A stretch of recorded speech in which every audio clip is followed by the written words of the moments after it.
ng bayan, maasahan anumang panahon. Magandang araw po sa ating lahat. Ngayon ay araw ng Linggo, November 9, 2025 at narito na ang pinakuling update sa patuloy nating minomonitor na Bagyong Uwan na kung saan mabilis ang paglakas nito habang ito ay patuloy na lumalapit din sa kalupaan ng Catanduanes. Huling namata ng sentro ng Bagyong Uwan sa layong 195 km silangan ng Virac, Catanduanes. Taglay na nito ngayon ang malakas na hangin na umaabot sa 175 km per hour malapit sa gitna. Malapit na itong maging super typhoon at may pagbugsong umaabot sa 215 km per hour. Sa ngayon, kumikilos ito ng pakanluran hilagang kanluran sa bilis na 35 km per hour.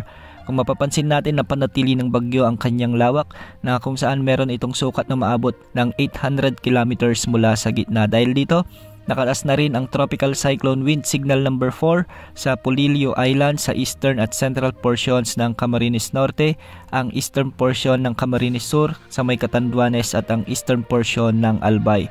Nakataas na rin ang Tropical Cyclone Wind Signal number 3 sa southern portion ng mainland Cagayan, sa may Isabela, Quirino, Nueva Vizcaya, Kalinga, ang southern portion ng Abra, sa may Mountain Province, Ifugao, Benguet, ang central at southern portions ng Ilocos Sur. Signal number 3 din sa lalawigan ng La Union, Pangasinan, Zambales, Bataan, Tarlac, Pampanga, Nueva Ecija, Bulacan, Aurora. Signal number 3 din sa buong Metro Manila, Cavite, ang eastern portion ng Batangas, Laguna, Rizal, ang nalalabing bahagi ng Quezon Province, ang nalalabing bahagi ng Camarines Norte, ang nalalabing bahagi ng Camarines Sur, ang natitirang bahagi ng Albay, Sorsogon at ang Ticao at Burias Island. Signal number 3 din sa Visayas sa Northern Samar, ang northern portion ng Eastern Samar at ang northern portion ng Samar Province. Samantala nakatas din ang Tropical Cyclone Wind Signal number 1 at Signal number 2 sa iba pang bahagi ng Luzon at Visayas. Patuloy na maghanda sa patuloy na paglapit ng bagyong ito dahil inaasahang lalakas pa ito bilang super typhoon ngayong araw.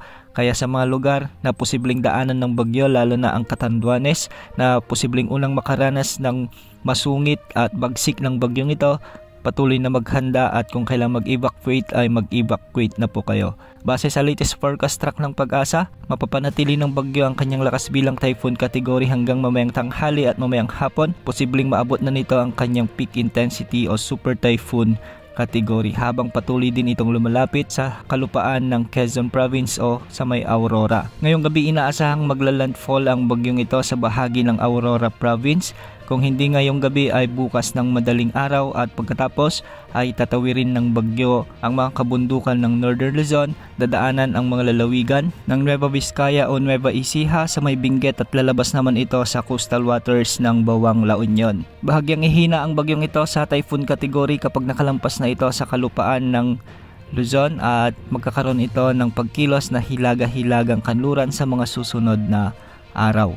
Sa araw ng Lunes ay inaasahang mapapanatili ng bagyo ang kanyang lakas bilang typhoon category at sa araw ng Martes makakalabas na ito sa ating area of responsibility.